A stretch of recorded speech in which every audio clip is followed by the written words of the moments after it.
Yeah, this is the old geezer here again, showing you some videos of these western mountains here. I'm talking to Phil there in the front seat there now, in the front of the plane here. I'm with Phil Zinck.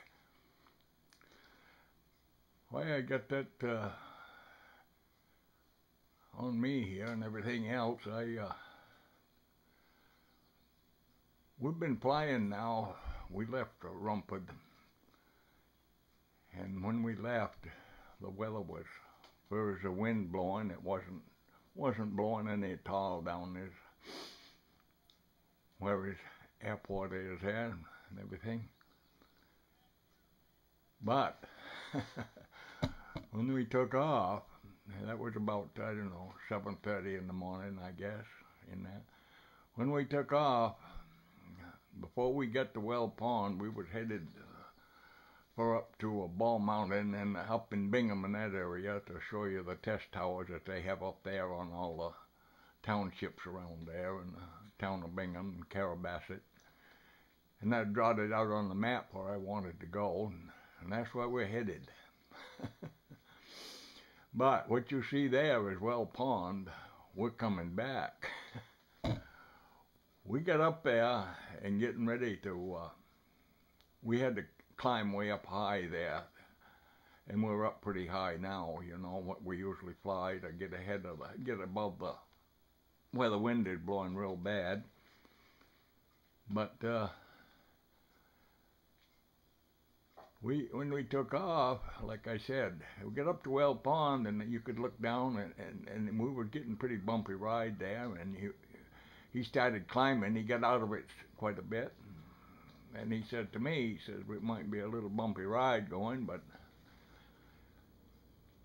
he said, you all right, or you want to turn back, or what? I says, look, I says, you've flown these western mountains all your life since you was a little fella.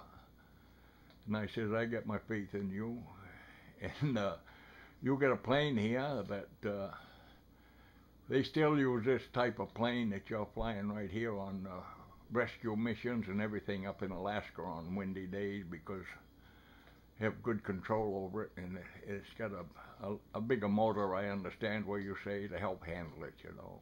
So anyway, we went clear way up there, and when we got up there by the valley, like I call it, of the Kennebec River, and the way the wind was blowing there, down out of Canada, and I could see the range of mountains where I wanted to go, you know, and everything, up at the Ball Mountain, because I had fished that for years and years, and I logged out of it for years when they started going up the old railroad tracks there into Ball Mountain. That's about 16 miles above Bingham, Ball Mountain Township. And they want to put windmills all through that neck of the woods, you know, and that's what it's going to be one of the biggest wind farms there is in Maine. And they haven't got any of them up there yet, but I guess they're getting in the process of doing it. I was up to Bingham, I think it was about 3 nights ago there, up to the town meeting up there. Well, I wanted a town meeting.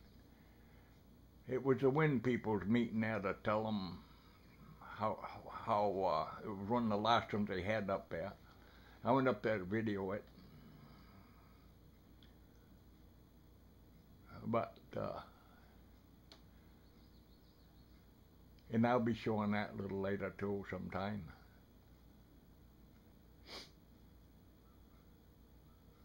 But we as you can see now, we're up pretty high now, and it's not that bumpy there, right here, but you drop down a little bit and she gets a little humpy. And we're coming back from that long trip up there because we couldn't make it. The wind was blowing so bad, and it took us quite a while to get up there. We was bucking the wind, and he has 2 big gas tanks on each side, on each wing here, and both of them got a gauge right there, right beside your head. You can just look at them, and you could see the gas. You know, And he said it'd be close if we keep going Fremont and get back. He says on that gas and everything, and he said I just shouldn't turn back. Well, I says when you get figure it's too windy to turn back, I says like I say, it's up to you. We'll turn back in. So while I'm videoing here now, it's only going to last about 28 minutes, I think, or something like that. We're flying over Well Pond now, and we're headed towards Record Hill to show you Angus King's wind farm there. That this is just before he got them going. He's got, I think he's got about 3 or 4 more to put up there, and we'll fly over that and show you. And right now you're looking down at the outlet of Well Pond, and clear way down on that range of mountains there. You can see Saddleback just a little bit to the top of it there. And Jay Cashman there, Patriot Noble, get there, you can see Saddleback, yeah, right straight down. That's about 9 miles away. And you'll be able to see the windmills real good right from the pond and everything else, because you can see Saddleback Mountain if you were down on the water there. That's it right ahead there. They're going to be all lit up at night. Well, you can just, we're over Well Pond now, and there's the Roxbury one now.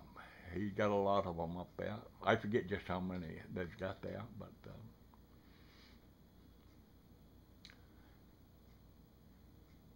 yeah.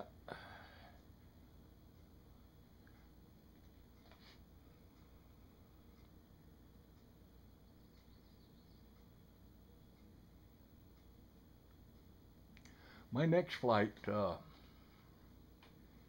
like I told Pam, that runs Channel 7 TV station there in Mexico there, around this neck of the woods. She was down there talking with me at the town meeting there just a few days ago. And my wife and I was talking with her. And of course I videoed that meeting too. And she was videoing it for the TV station. And they've run a lot of my videos, and a lot she hasn't run, but you know. But she says, and I was telling about, I still had a few here that I wanted to show you. That's still Webb Lake, yeah, Well Pond. I'm native around this. Live in Dixfield here and everything. I call it a pond, but it's a lake. Some different what they call up country, up to Clayton Lake, up way up north. I've been up there. That's only about half big as Wesley Pond, and they Clayton Lake. Well, nice body of water, I'll call it. Good fishing, salmon fishing. I've caught a lot of salmon there, and a lot of lakes and ponds all over the state of Maine. Trucked all over the state of Maine all my life in the logging business. On all these mountains we had roads, but was never allowed to put roads like they are doing for the windmills. That's why a lot of the loggers go right along with the windmills big time, because you know, you can't blame them. Like I was a logger all my life, owned big trucks, had a big contract just big as the rest of them there with the paper companies. And they get these big roads up here, and then, and I mean, they are nice big roads. I've been up to Kibbe Mountain and flown over that. I've been up to Kibbe Mountain and gone up with the little teeny bus they have there that take you up. The first time I ever seen a windmill up close, that was after they started them up there, and they throwed them online there and everything. I went up. They sure are enormous. A lot of people haven't been right up close to them, but these big ones here, like Angus, got some pretty good sized ones up here. Right from Dixfield. I live up on the Able Hill Road, and I can see 9 of them. Right from my bluebird houses right out there. You look right up across there. And then you go up the Able rode a little further, right to the end of it here in Dixfield, up by Claude Averil's. And by God, you can see about the whole of them at home. But I sort of laugh once in a while. I'm an old guy, but I have to laugh to hold my temper and keep from swearing at what they're doing.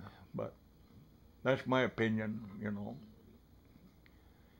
Like I say, when we logged, we were never allowed to go way up on top, and never allowed to clear cut like they're doing now. And they are clear cutting, and a lot of them get away with it. These big companies. And,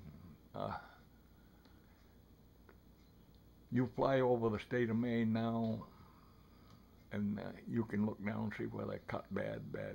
But if you make a flight over the mountains, these western mountains especially, right in the fall, I'm going to try to get Zinck to fly me up if I'm still able to. Because I'm 82 now, going on 83, but I still think I'm doing something to help fight for these beautiful mountains we have up here. We're the only state that's got these beautiful mountains and so many of them. And then they want to do this to, I forget how many, 400 or 500 miles of them or something to get their quota that they got to have. And,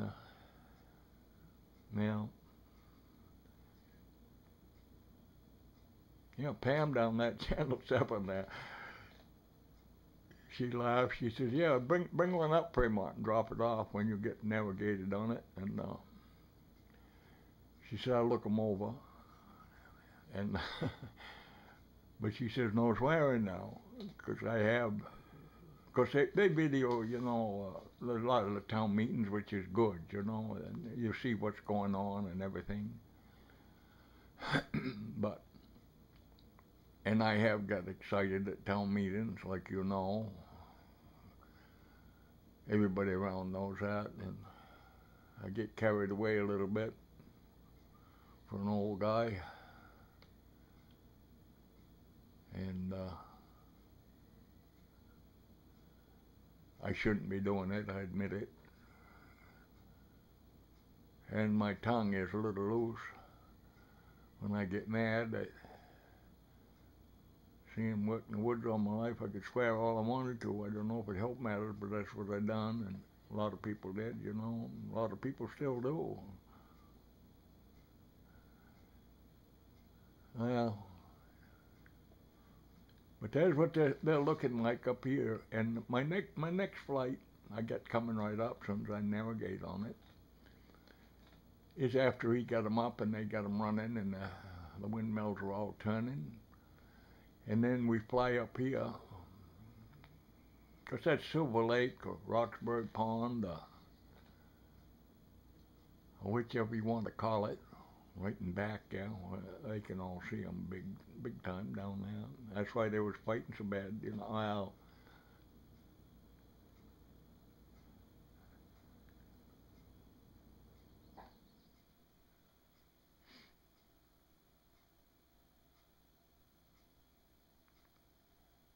Well, you can see we're dropping down. See, it's getting a little bumpy here now.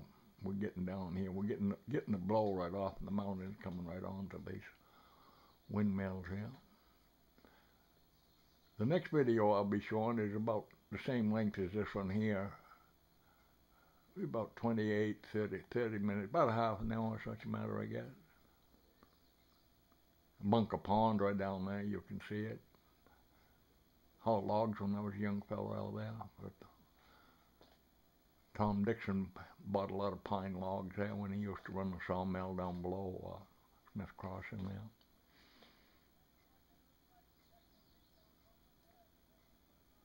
That's old Tom, I mean.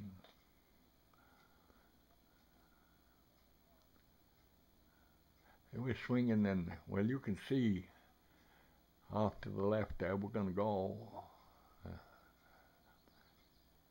And you can see here that where he's got 1, 2, 3, 4.